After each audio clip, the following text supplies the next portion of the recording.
오늘은 출애굽기 두 번째 시간입니다. 그리스의 역사학자인 헤로도토스입니다. 이렇게 말을 했습니다. 이집트는 나일강의 선물이다. 이집트의 번영, 그리고 지난주 시간에 이집트의 기술, 건축술이 엄청나게 발달되었다고 했습니다. 그 모든 것들이 바로 나일강으로 인한 풍요로움에서 비롯되었다라고 그리스의 역사학자 이 헤로도토스가 이렇게 말을 하고 있어요. 나일강 시작점이 이제 빅토리아 호수 있는 데인데요, 큰 대륙 중에서 한 중간쯤에 위치하고 있어요. 지중해까지 흘러가니까 이 엄청난 길이가 됩니다. 몇 킬로미터가 될까요? 6,650km, 세계 1위입니다. 제가 초등학교 때는 그 브라질의 아마존 강이 세계에서 제일 긴 이제 강이라고 배웠는데, 그런 어떤 강의 물줄기, 지금 가장 최근에 연구된 그런 기록에 의하면은 나일강이 세계에서 가장 긴 강이다. 그리고 이 나일강의 특징이 있는데요, 5월, 6월 달에 일정하게 강의 수위가 올라가서 강이 범람을 하게 됩니다. 근데 우리가 생각하기에 강이 범람하면은 안 좋은 게 아닌가, 별로 안 좋을 것 같은데 이게 굉장히 중요합니다. 왜냐하면 일정한 범람이니까요. 퇴적물들이, 강이 범람하면 퇴적물들이 쌓이잖아요. 그러면서 강이 지나고 난 자리는 굉장히 비옥한 옥토가 됩니다. 미네랄 이런 것들이 굉장히 많아지게 돼요. 비료를 안 뿌려도 될 정도로 비옥해져서 1년에 산모작이 가능합니다. 우리나라 같은 경우는 어떻죠? 1년에 거의 대부분 1모작을 하잖아요. 그것도 비료를 뿌려가면서까지 해도 1년에 1모작. 그런데 1년에 3모작이 가능하다. 얼마나 땅이 비옥한지를 보여주고 있어요. 농사짓기가 굉장히 수월하고, 어느 정도 농사 지으면 어느 정도의 수확을 우리가 거둘 수 있겠구나, 그게 예측이 가능했습니다. 나일강은 이제 이집트의 풍요의 근원이 되었고요. 그러다 보니까 나일강은 굉장히 신성시 여기게 됩니다. 숭배의 대상이 된 거예요. 우리에게 풍요로움을 주는 나일강은 우리가 섬겨야 돼, 우리의 신이야 라고 하면서 나일강을 하피 신이라고 말합니다. 하피. 근데 이제 고대 근동, 이집트를 비롯해서 메소포타미아 이런 주변 나라들을 보면은 거의 다 신들, 신하들을 보면은 다 자연을 신으로 섬겨요. 메소포타미아에 보면은 난나 신이라고 있어요. 달의 신.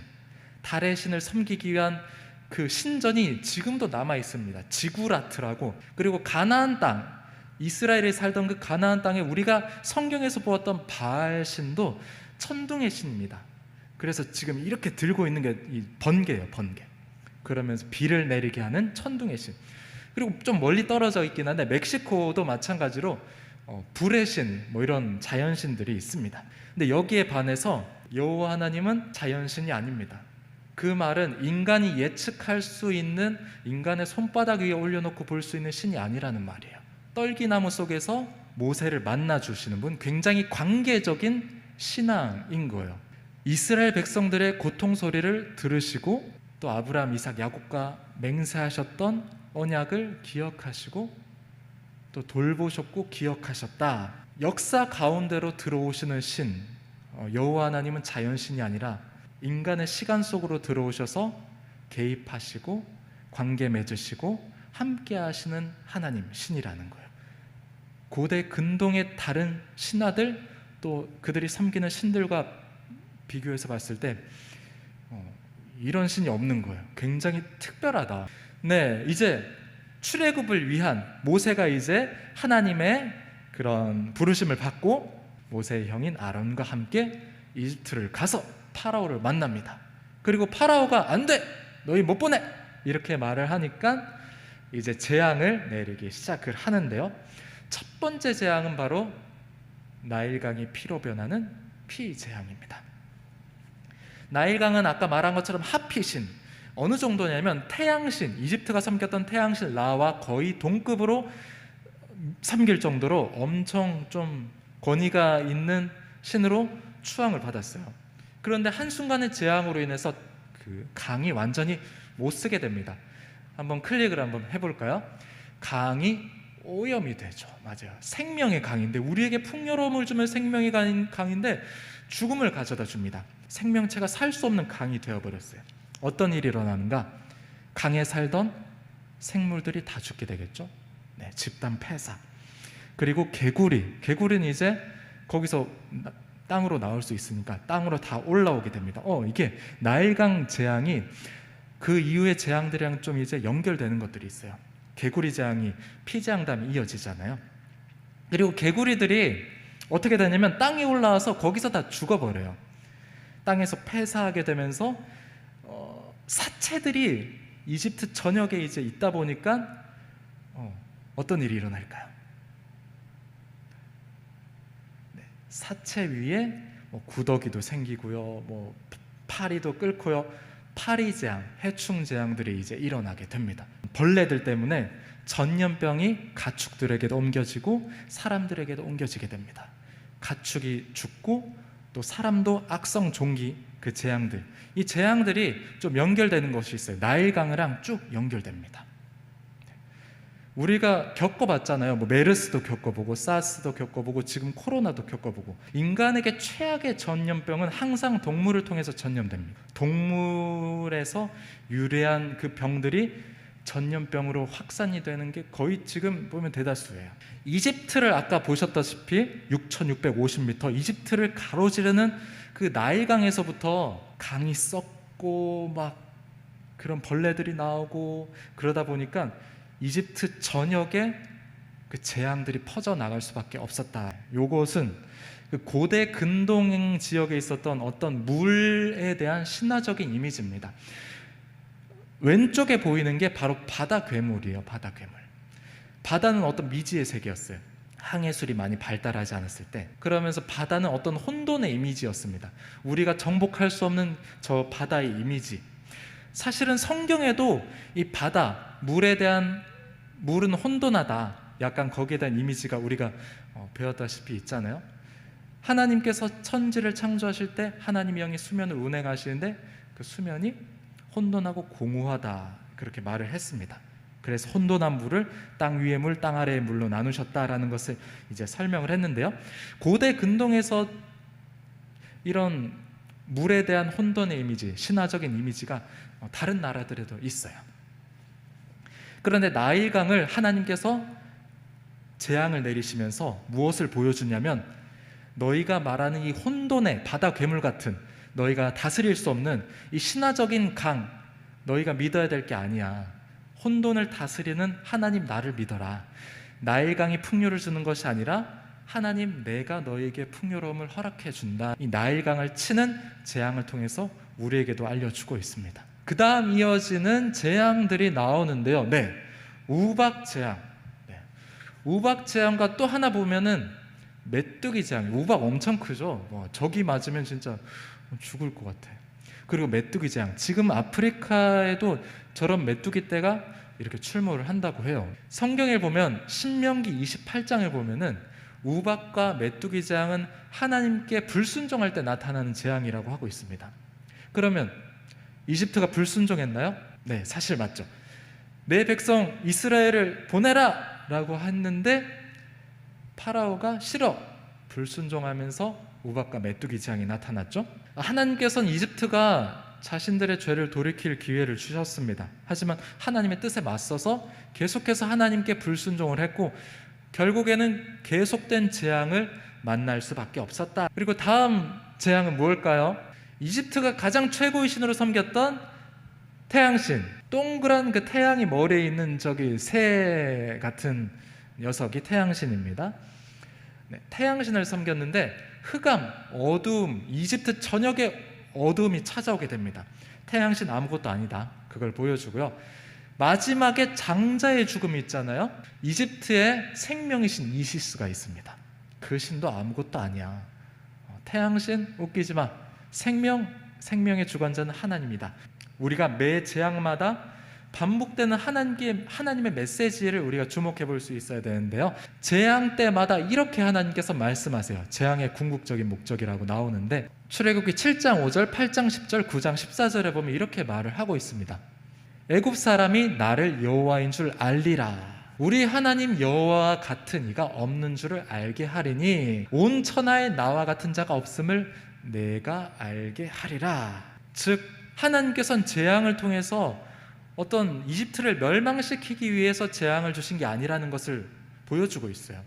하나님을 드러내기 위해서, 내가 어떤 존재인지를 깨닫게 하기 위해서, 하나님을 바라보지 않고 나일강 믿고 뭐 어떤 태양신 믿고 우상 숭배하는 그들에게 진정으로 세상을 창조하고 다스리시는 분이 누구인지를 알려주시기 위한 게 바로 재앙의 궁극적인 목적이다라는 것을 볼 수 있습니다. 이집트에 재앙을 몇 번 내리셨다고요? 10번 내리셨는데, 하나님께서 이집트를 한 번 재앙으로 어떻게 돌이키실 수 없었나요? 능력이 그만큼 안 됐나요? 10번 해야지 출애굽할 만큼 하나님 부족한 분인가요? 아니죠. 하나님께서는 능력이 있으셨지만 그럼에도 불구하고 여호와 하나님을 깨닫게 하기 위해서, 알리기 위해서 재앙을 내리셨다는 것. 위쪽 동그라미, 자, 이스라엘의 입장에서는 하나님의 재앙은 구출이 됩니다. 구해주시는 거, 구원.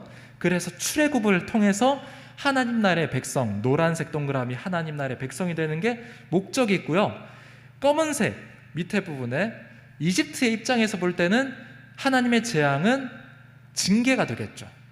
그런데 징계를 왜 주시냐면 우상에서 돌이켜서 하나님이 정말 있구나, 이분이 진짜 내가 믿어야 될 신이구나, 그것을 깨닫게 하기 위해서.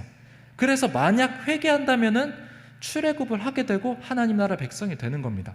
이스라엘 백성들만 출애굽을 했을까요? 성경 말씀, 출애굽기 12장 38절을 보면은 출애굽을 할 때 수많은 잡족과 양과 소와 심이 많은 가축이 그들과 함께 하였으며, 수많은 잡족, 그러니까 다양한 민족들이 이스라엘 백성들과 함께 출애굽을 했다는 거예요. 재앙들을 통해서 본 거예요. 아, 이집트에서 믿는 이 신은 가짜구나, 진짜 신이 따로 있구나, 그 신을 내가 믿어야겠다. 그러니까 같이 따라가는 겁니다. 출애굽을 해서 이스라엘 백성들이 가나안 땅으로 가는데 처음 만난 난관이 이제 있습니다. 다음 그림을 볼까요? 이스라엘 백성들이 출발하는 것은 고센 땅입니다. 고센 땅 굉장히 비옥하죠. 나일강 삼각지대라고 불리는데 저기는 엄청 아주 풍요로운 곳입니다. 고센 땅에서 출발해서 대각선으로 내려가면은 홍해 바다가 있습니다. 밑으로 안 내려가고 지중해 해변을 따라서 해안 도로가 있거든요. 지중 해변을 통해서 가나안 땅으로 갈 수 있는 해안 도로가 그 당시에도 깔려 있습니다. 어떤 군사적인 목적으로 깔려져 있는 해안 도로가 있는데 거기로 가면은 3일에서 일주일이면 가나안 땅 도착합니다.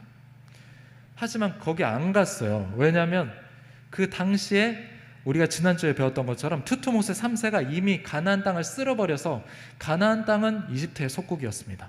가나안 땅 속국이었는데 거기 해안에 가자 지구에 수비군이, 이집트의 수비군이 또 주둔해 있었거든요.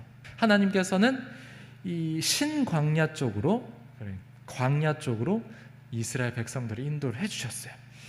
그런데 그때 이집트에서 추격대가 오기 시작을 합니다. 보니까 뭐라고 말하죠? 병거 600승, 당시 최정예 군사가 이렇게 따라오기 시작을 했어요. 그래서 결국은 홍해 바다 앞에 멈추게 되는데, 홍해 바다를 한번 자세히 볼까요? 저 노란 부분이 홍해 바다 쪽인데요. 홍해 바다도 넓은 지역도 있고 좁은 지역도 있는데 실제 지금의 홍해 바다는 건너기엔 너무 멀어요.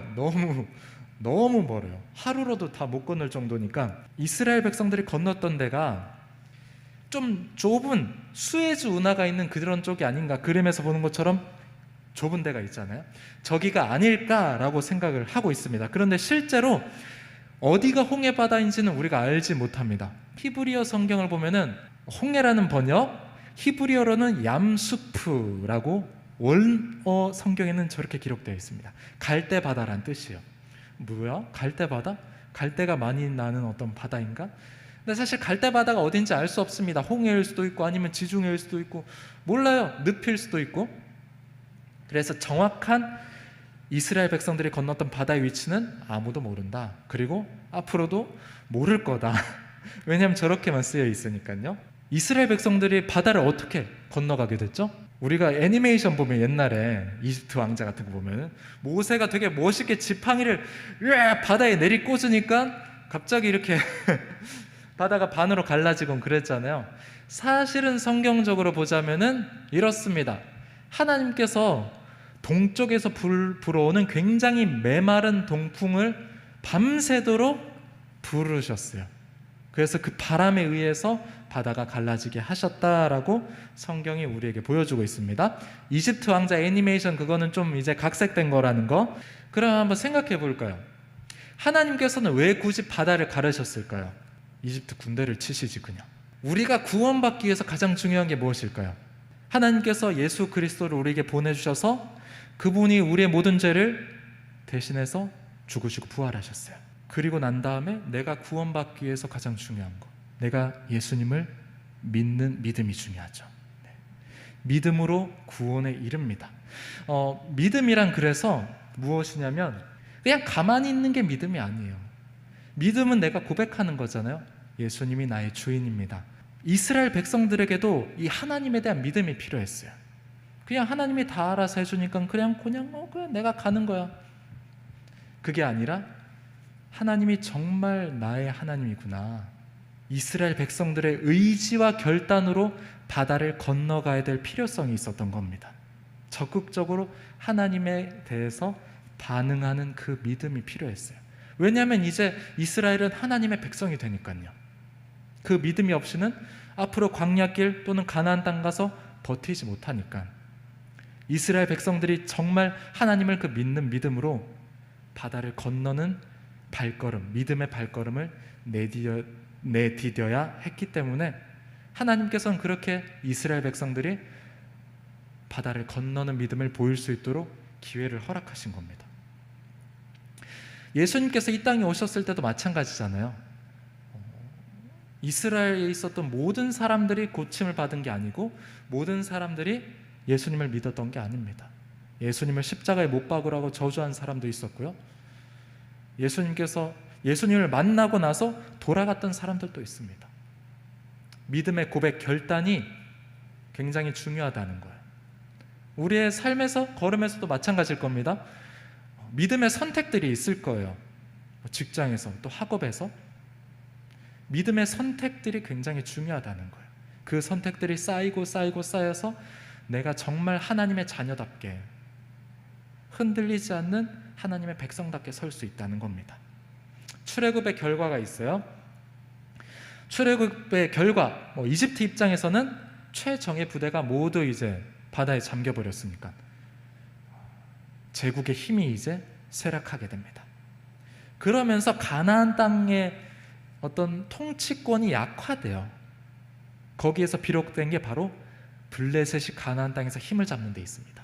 그리고 두 번째 볼까요? 2번, 바다를 가르고 10가지 재앙, 이 모든 것들이 가나안 땅에 퍼지기 시작합니다. 소문이. 그 소문으로 인해서 여리고 사람들이 굉장히 벌벌 떨게 돼요. 여리고 라합이 이렇게 말을 하잖아요. 여호와께서 너희 앞에서 홍해의 물을 마르게 하신 일과 우리 다 안다는 거예요. 우리가 듣자, 여리고 사람들이 듣자 곧 마음이 녹았고 너희로 말미암아 사람이 정신을 잃었나니 너희의 하나님 여호와는 위로는 하늘에서도 아래로는 땅에서도 하나님이시니라. 이렇게 고백을 합니다. 그 소문들을 통해서 하나님을 믿는 사람들이 있었다라는 거예요. 오늘 출애굽기 2강을 마치면서 우리가 한번 돌아보길 원하는데요. 하나님께서는 오늘도 우리의 삶 가운데 우리에게 어떤 바다, 이스라엘 백성들 앞을 가로막았던 바다와도 같은 장애물을 허락하실지도 모르겠어요. 예수님을 믿는 우리는 우리가 만나는 모든 장애물과 모든 어려움 앞에서 그분을 좀 더 신뢰했으면 좋겠습니다. 나를 위해 죽으시기까지 할 정도의 하나님이신데, 그렇다면 내가 만난 어려움을 그냥 어려움과 상처와 고통으로 남겨두실 리가 없어요. 나의 모든 어려움 가운데서 함께 하시고 결국엔 그 어려움이 홍해바다를 갈라버리시고 가난을 허락하셨던 것처럼 우리에게도 굉장히 유익한 결과들, 하나님의 은혜를 허락하실 것을 믿습니다. 이해가 되지 않는 상황들, 또 어려운 환경 속에서도 이스라엘을 고통을 들으시고 약속을 기억하셨던 하나님처럼 오늘 우리의 삶 가운데서도 나의 기도를 들으시고 나와 함께 하신 하나님, 나의 모든 문제를 갈라버리시고 우리가 믿음의 결단을 하도록 인도하신 하나님, 그분을 믿음으로 이번 한 주간 믿음으로 승리하는 우리 하이 청년부가 되었으면 좋겠어요. 우리 주님께 영광의 박수를 올려드리겠습니다.